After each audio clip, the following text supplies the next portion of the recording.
Right, so in today's video, we're going to be taking a look at some hairstylist drama, which has sparked some mixed opinions. And the further we get through the videos, the more information we get, and we can get a better idea of what's actually happened here. But let's start from the beginning, right? So, the first person you'd be aware of here is a TikToker called GardenOfEve with 83,000 followers. Now, the second person you'd be aware of is the hairstylist, the problem being, we don't know who they are. And the reason for this is because this situation started with a video uploaded by Eve where she just simply wanted to know if she was in the right or if she was in the wrong. I am going to give you the facts of the situation and tell me if I'm right or wrong, because I think I'm right, but I might be wrong. Taking my emotions completely out of this, facts of the situation. I went to go get my hair trimmed and a blowout. It was $175 for a trim and a blowout. I said, great. I went there, new salon. The girl was great. She was awesome. We were talking about weddings. We were talking about everything. Really, really liked her. And I showed her what I was going to do for my wedding. She goes, oh, you need extensions. I said, no, I really just like my real hair. She's like, no. I do this for a living. I'm a professional. You should get extensions. You should get weft extensions. I've never heard that name in my life. I had no clue what it was. I had to Google it. Now I'm sitting there and she's like, all right, I'm going to cut your hair now. We're going to do the extensions later. Mind you, this is a very vulnerable time for women. When we are in a salon, new salon, it's really intimidating. She has a scissor. She's touching my hair. If I say no to these extensions, I'm afraid she's going to be like, oh, this girl's annoying. Let me just chop her hair. I mean, that would make for a crazy situation, right? If you say no to some extensions and they cut half your hair off. I would like to think that would never happen. But I get what you're saying, right? You sat down to get a haircut. This hairstylist, who was a professional, is saying you need these extensions, need the extensions. And it can be a bit awkward to just, like, say no and be like, no, I don't want the extensions, even though you know deep down they are just, you know, trying to sell you something. But you get the gist of the situation at this point. The price is kind of the most important bit throughout this, right? So far, we're saying that it's $175 for, like, a trim and blow dry or something like that. It doesn't really matter at this point, right? But $175 we're up to now, okay? Because that number is, of course, going to change now that we're talking about also including extensions. Talk to me. What are the details with the extensions? She said it would be a $500 deposit today. That includes my trim, my blowout, and the extensions. So I'm like, $500 for all of that? Wow, a lot of money. Not a big deal. So this weekend I said, hey, can you just let me know how the $500 is broken up? Does that include my follow-up before my wedding? Is that tip included? Where is this $500 breakdown? She replies and says, oh no, the cost is $1,140. Now this is the key to the story. She told me it was a $500 deposit and I said, great. And we discussed that and it was perfect. I gave the deposit. Great. She did not mention there was another cost or total price for the extension. Okay, right. So obviously a few thoughts straight away. First of all, $1,140 for hair extensions and like a cut and stuff. That sounds crazy to me. But also, it seems like Eve isn't just shocked at the price itself, but more the fact that there was even an additional cost. You know, it's a bit confusing, right? Because we'll even see in the comments here, a lot of people are just asking like, did you not know there would be an additional cost if she said there was a £500 deposit? Or $500 deposit, sorry, Americans. Because, of course, the original cut was $175. There's now a $500 payment, right? The deposit, as she said here. So it's like a $325 deposit for the extensions.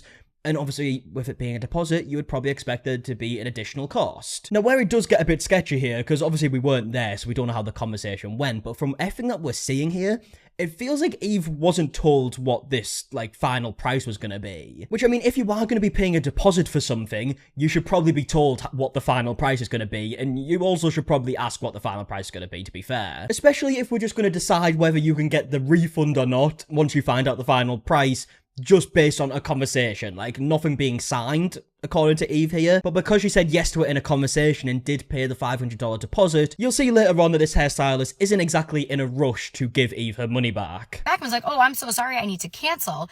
And they're like, no, there's no canceling. Per our policy, the deposit is non-refundable. You can either reschedule for a later date or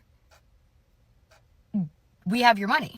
I'm sorry that I am ignorant about extensions, but to know that I'm so oblivious to this, I just feel like I was bamboozled a little. Mind you, during all of this, she's like, okay, I'm just going to give you a very choppy trim, so I'll clean it up while we put the extensions in. And now my mind is like, oh, you have a choppy haircut and you're out $500. Yeah, so as for a timeline here, from the best of my understanding, right, she goes in for this cut, they agree on these extensions. The extensions are for a different day. I guess it's like, it takes a while to do it. You can't just do it the same day. I'm not sure. But within that period of the two appointments is when Eve has found out that the price is actually going to be like upwards of $1,100. So again, Eve is trying to email, getting some more information here, seeing if there's anything that we can do about it. And again, she's not really getting the answers that she wants. So I emailed them and I said, hey, I absolutely understand you have a policy in place. I absolutely understand and respect your business. But given that you did not discuss the total cost of what this was going to cost me, can we have an exception here? Is there anything we can do? And they said no, and I understand that. But I'm just at my breaking point with wedding planning and everything. And okay, I'm better. I think I just need some emotional support. I think my hair's great. It's beautiful. It's okay. Everything is a-okay. Wedding planning is fine. Everything's fine. My hair's fine. I just needed to vent. Okay, so that's the first video on this situation, and we'll get to further response a little bit later on, but let's actually take a look at the comment section on this video. So looking at the top here, we got comments like, the definition of deposit means that it's a portion of your total charge. Yeah, I mean, it does seem that way, right? If you're going to be paying a deposit for something, you can expect a bigger payment later on. So I'm not sure what Eve had in mind when she was paying a deposit, because she just mentioned multiple times that it was communicated to her that this is a deposit, right? $500 deposit. So if that was said from the beginning, straight away you probably would ask, like, what is the final payment going to be? Again, though, like, the hairstylist in this situation should be telling you what the final payment should be. Maybe she was aware that it was going to be an extra payment but didn't expect it to be so big. I'm not sure. To me, it sounds like Eve thought that that was going to be the full payment. $500 for the haircut and the extensions, and then obviously got a shock when it wasn't. But let's take a look through more comments here. There's a comment here saying a deposit is a deposit. It's not a total cost. If you did not sign anything, you can take it to court to get your money back. We've got even more comments from people saying stuff like, Stylist here, I am blown away that someone is charging $175 for a cut and blow dry. Write them a bad review and fight that on your card. I can almost guarantee they didn't order the hair yet, so they are, and for some reason the comments cut off. Now, Eve did go on to upload a couple more videos about this situation. This first video here is actually reading out an email that she has sent to the hairstylist. I'm gonna start off by saying I did my hair today and it's phenomenal, but now I'm pissed off knowing you tried to pull a fast one over me. So now that I'm fired up and I decided I want my money back, luckily, I'm very well versed with laws, regulations, and I quite literally thrive on situations like this. With that being said, as stated in my first email, please cancel my appointment. It is disappointing that you know the total price was not discussed before taking my deposit, as transparency is an essential part of any professional business practice, specifically under the Florida Board of Cosmetology, which upholds professional standards that emphasize transparency and ethical client interactions. As owner of the business, I am sure you are well versed on the Florida Deceptive and Unfair Trade Practices Act, FDUTPA, which protects consumers from unfair, deceptive, or misleading business practices in any trade or commerce. Under this law, businesses are prohibited from engaging in unfair or deceptive practices, such as accepting a deposit without clearly communicating the full cost of services. I've attempted to resolve this issue respectfully and professionally. I mean, sorry to interrupt here, right? But there's a lot going on here. A lot of, like, acts and laws being mentioned. I mean, I don't even owe Eve any money, but I feel like I should give her a refund. Violating FDUTPA, I will be disputing the charge with my bank, excluding the cost of the trim and blowout service. While this is unfortunate for me, I hope this serves as a reminder of the importance of clear communication in business, ensuring future clients are fully informed before taking a deposit. I appreciate your time and hope this feedback helps improve your business practices moving forward. While I was polite and understanding, someone in the future may not be. Wish you all the best. Okay, so that's the full email. Now, the next video that Eve uploaded was when she actually received a reply to this email. Now, unfortunately, it wasn't really the reply that Eve was after. I am actually shaking at the response that they just said. They want to charge me a cancellation fee for my appointment, as well as a full cost of the haircut and blowout. Again, I'm shaking. Yeah, I mean, quite literally the opposite of what Eve wanted from that email, right? She wanted a refund for the deposit, but instead they were like, no, you're not getting your deposit, but also we'll take a cancellation fee as well. Now, Eve goes on to read the email, and basically the hairstylist is saying that you agreed to these policies, but Eve is saying in response to this that she was just sat in the chair, like she didn't sign anything. The hairstylist just went over and put it on a system. Like, there wasn't much of, like, an agreement. We want to clarify our salon's booking deposits. The deposit you paid is non-refundable as stated in our booking terms, and it does not cover the cost of your haircut and blowout. By completing your booking, you agreed to these policies. I was in the chair as we were talking about this. I never went on my phone. I never made an appointment. I never looked at a booking policy. She made the appointment on her system, in her salon, on her computer. I never knew any of this. As I was leaving the appointment after my trim and blowout, I said to her, oh, can I tip in cash? She goes, no, your $500 deposit covers your trim, blowout, and deposit for the extensions as well as tip. I gave her a huge hug and said, oh my God, that's great. Thank you so much. I thought the $500 was covering everything. Yeah, so again, we're hearing Eve say that she thought the $500 was covering everything. But she also is saying that it was communicated that it was a deposit, right? Like, every time she tells a story, she says the hairstylist told her this is a $500 deposit. So that's a bit that's confusing me. Like, I'm not sure what she thought was going to happen after this. But yeah, again, like, the hairstylist, when charging someone a deposit, needs to be telling the person, how much is the final price? I thought the $500 was covering everything. I said she did a good job with my haircut. I said I wasn't going to name the salon. But at this point, I feel like I have no other choice.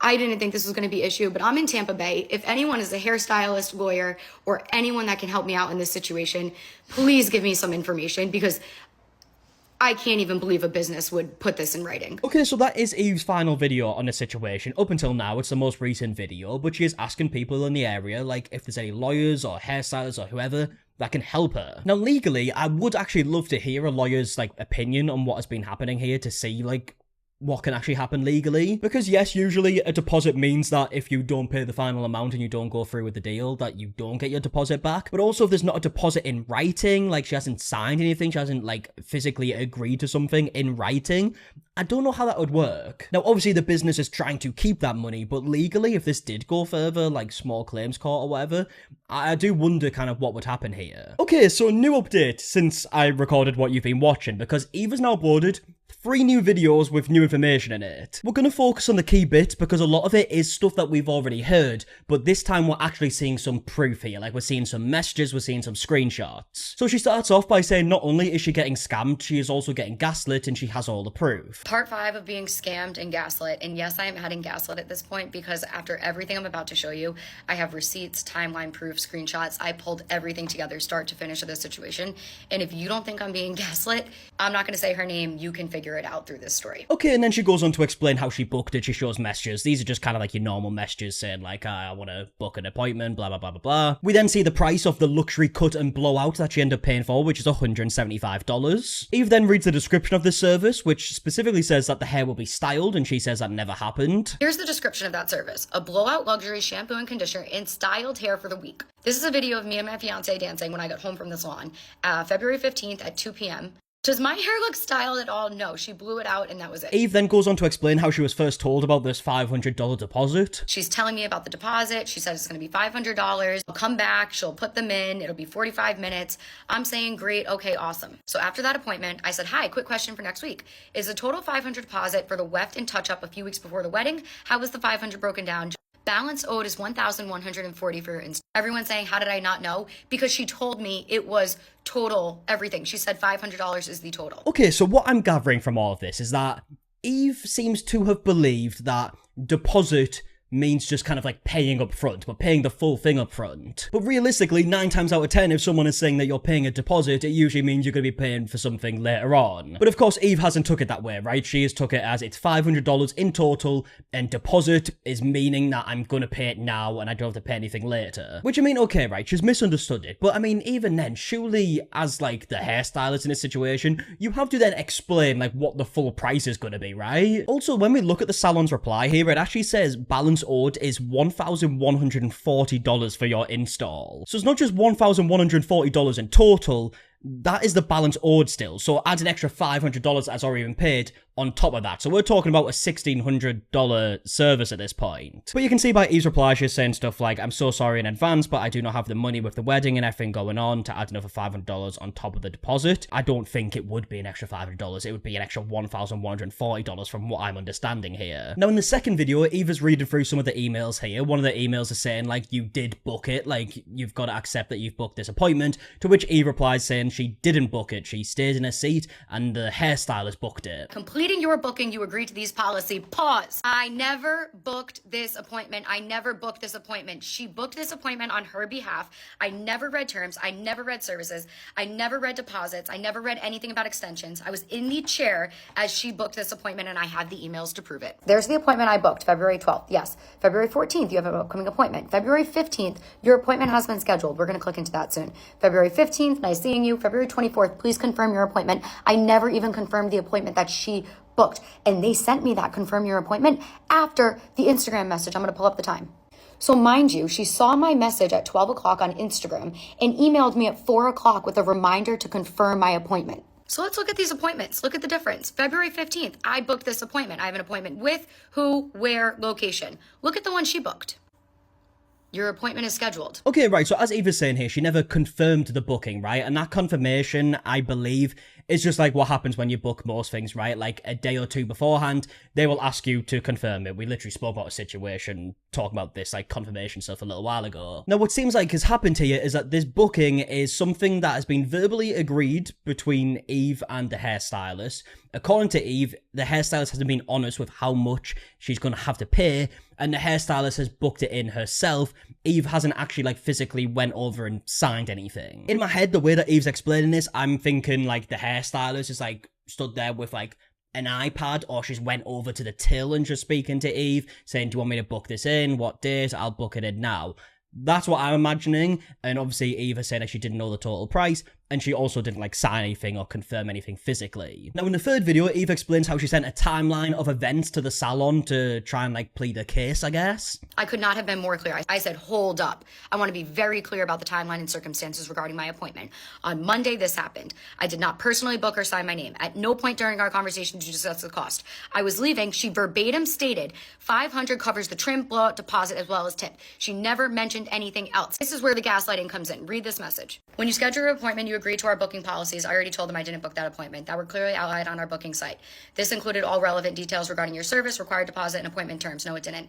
You acknowledge and accepted these policies by checking the designated boxes and submitting your deposit through the provided link. I did not do that link. I did not do that. I did that for the haircut and blowout, not the service she booked. You saw it.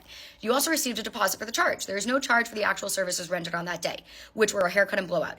The owner herself looked me in the eyes and said, the $500 deposit covers your trim, blowout, and deposit for the appointment for the extensions. Now to end this video, Eve actually reads out an email where the salon says like, we do have camera footage in the salon so we can see that you booked it, to which Eve challenges them and says, okay, send the footage, I definitely didn't book it. This is where they really get me. For the sake of transparency and quality assurance, our salon is equipped with stick cameras. Send me the footage. You will not see me sign a form. You will not see me show me contract. You will not see prices. You will see me hug her. You will see me be nice. They put this in writing. Well documented with cameras, send it. And then here's the real kicker. Okay, and that is where the video ends. It does sound like Eve is going to go on to say something else, but this video was uploaded 2 hours ago and there hasn't been anything since.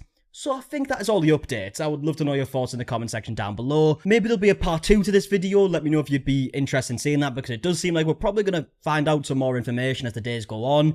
And yeah, if you did enjoy, leave a like, subscribe, and until the next one, I'll see you guys in a bit. Alright, goodbye.